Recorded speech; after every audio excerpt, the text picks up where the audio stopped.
हरिओम। मैं आचार्य सरोज कुमार बाकाउन के संस्कृत कक्षा में एक बार आपका फिर से स्वागत करता हूँ। आज हम लोग ईश स्तुति पाठ को पढ़ेंगे। ईश स्तुति पाठ भाग 2 हम लोग पहले ही पढ़ चुके हैं, भाग 2 पढ़ चुके हैं। आज भाग तीसरा है ईश स्तुति, ईश्वर की वंदना। इस पाठ में हम लोग भगवत गीता के 2 श्लोक को पढ़ने वाले हैं, समझने वाले हैं। उससे पहले आप समझिए कि भगवत गीता का जो अर्थ क्या है, क्यों हम लोग अब वर्णों में इस श्लोक को पढ़ने वाले हैं। क्या है भगवत गीता?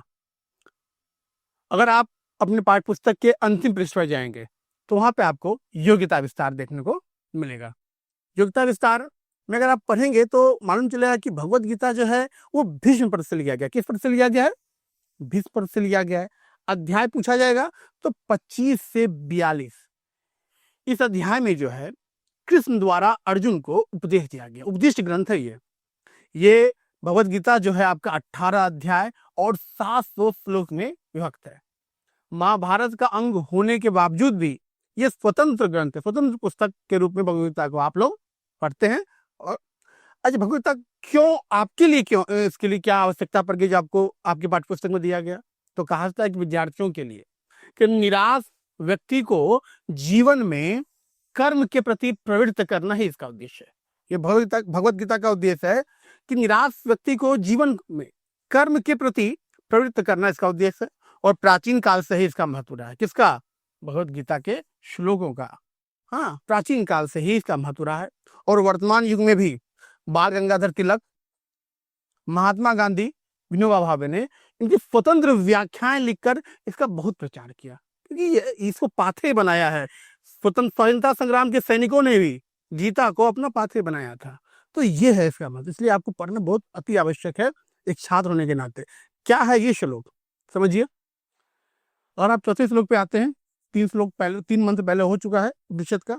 और आपको ये मालूम होना चाहिए कि उपनिषद जो है अनेक ऋषियों की व्याख्याएं हैं, जबकि श्रीमद् भागवत गीता श्री कृष्ण के उपदेशों का वर्णन श्री कृष्ण द्वारा है इसमें बताया गया, सिर्फ उनकी चर्चा है। क्या है, पढ़ेंगे इसको। त्वमादिदेवः पुरुषः पुराणः त्वमस्य विश्वस्य परं निधानम् वेत्तासि वेद्यं च परं च धाम त्वया ततं विश्वमनंत रूप। आराम से पढ़िए। क्या है? त्वम आदिदेवः, त्वम आदिदेवः, त्वम आदिदेवः, तो आदिदेवः, पुरुषः पुराणः, त्वमस्य। पढ़ने में कठिनाई नहीं होनी चाहिए। और संस्कृत में आसान सा है, जहां आपको लगे कि कठिन पढ़ने में थोड़ा सा अटक रहे हैं उसको तोड़ के पढ़िए। विश्वस्य, विश्वस्य परम, मैंने पहले ही बताया आपको, हिंदी में अनुस्वार का उच्चारण ना होता है, लेकिन संस्कृत में उच्चारण होता है मां। परम निधानम वेत्तासि वेद्यं च परम च धाम त्वया ततं विश्वमनंत रूप।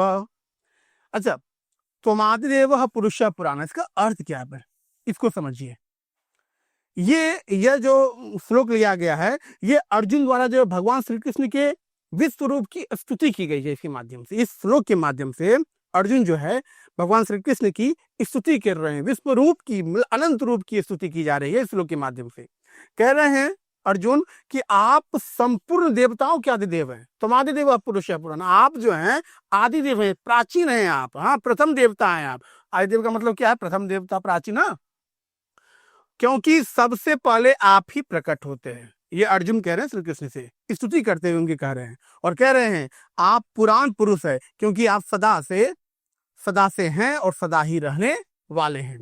क्या है इसका अर्थ? तो आदिदेव पुरुषः पुराणः का अर्थ है कि आप संपूर्ण देवताओं के आदिदेव हैं, आप सबसे पहले प्रकट होते हैं, और आप पुराण पुरुष हैं क्योंकि आप सदा से हैं और सदा रहने वाले हैं। फिर है त्वमस्य विश्वस्य परम निधानम, त्वमस्य विश्वस्य परम निधानम।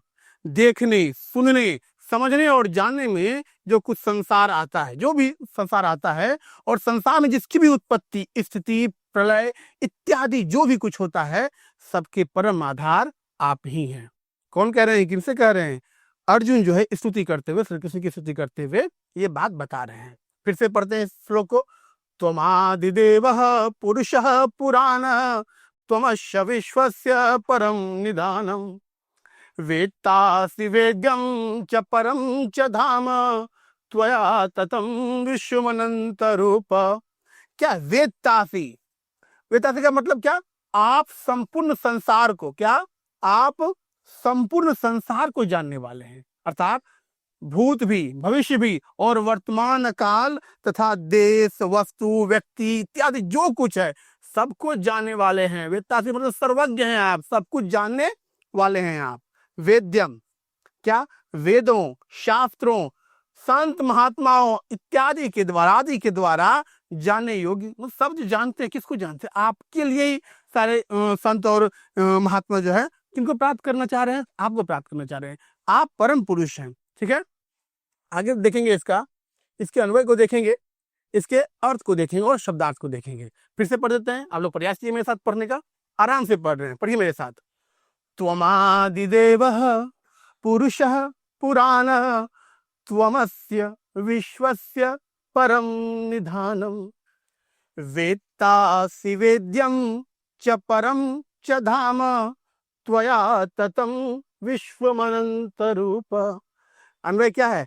हे अनंत रूप त्वम आदिदेवः पुराणः पुरुषः त्वम अस्य विश्वस्य परम निधानम् वेत्ता वेद्यम च परम धाम असि त्वया विश्वम ततम। कि हे विशाल रूप श्री कृष्ण, कौन कह रहे हैं? अर्जुन कह रहे हैं, बार-बार दोहरा रहे हैं ताकि आपको याद हो जाए। क्या कह रहे हैं? आप ही प्रथम देवता हो, प्रथम देवता हो, आदि देवता हैं आप ही प्राचीन पुरुष भी, सबसे पुराने पुरुष में जो है आप ही हैं। श्री कृष्ण के बारे में बताया जा रहा है।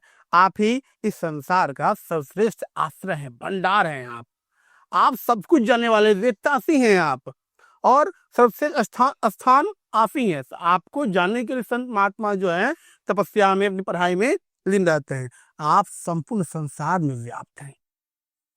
कितनी भावपूर्वक बात करें, मतलब आपको समझना पड़ेगा। जब आप पढ़ाई कर रहे हैं आपको सर्वज्ञ समझिए, पूरा अपना झोंक दीजिए, निष्ठापूर्वक समझिए इस चीज को। जैसे अर्जुन जब उपदेश ले रहे श्री कृष्ण से, तो स्तुति करते हुए उनसे कहें आप सब कुछ है, आप सब कुछ जानने वाले हैं।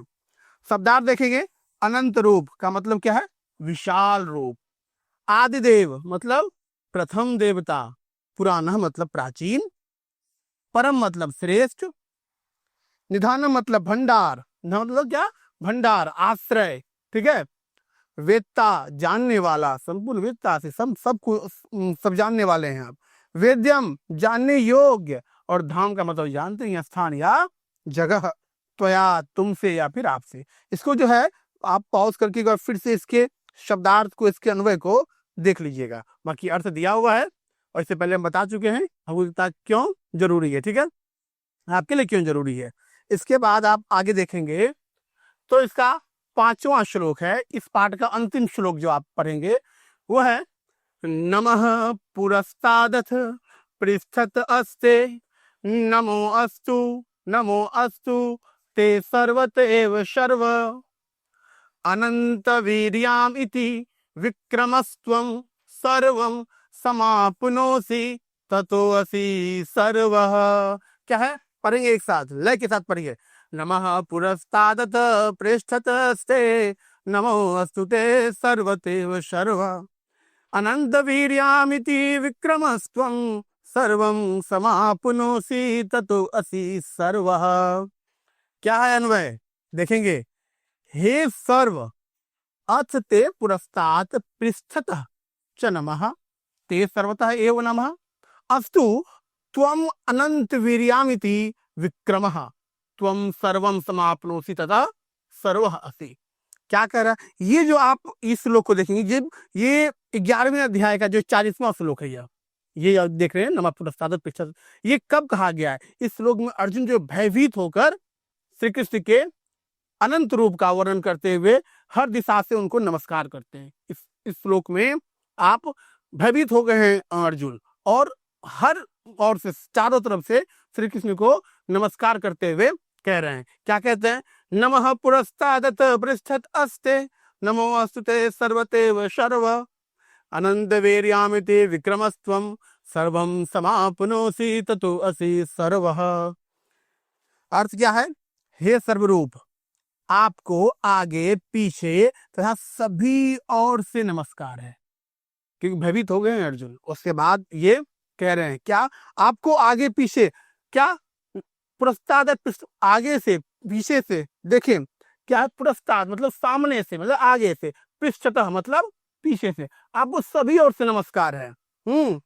और आप सर्वश्रेष्ठ पराक्रमी हैं, आप सर्वश्रेष्ठ पराक्रमी और अनंत शक्तिशाली है। अनंत वीर्यामिति विक्रमस्त्वम, आप पराक्रमी भी हैं, सर्वश्रेष्ठ पराक्रमी हैं और अनंत शक्तिशाली हैं, इसलिए आप सभी को समाप्त करने वाले हो। अतः इस अर्थात आप ही सर्वश्रेष्ठ हो, आप ही सब कुछ हो। क्या हो? ततोऽसि सर्व, आप सब कुछ हो। क्या कह रहे हैं अर्जुन फिर से, और कब कह रहे हैं ये? 11वें श्लोक में कह रहे हैं ये कि नमः पुरस्तादत पृष्ठतस्ते, नमो अस्तुते सर्वत एव सर्व।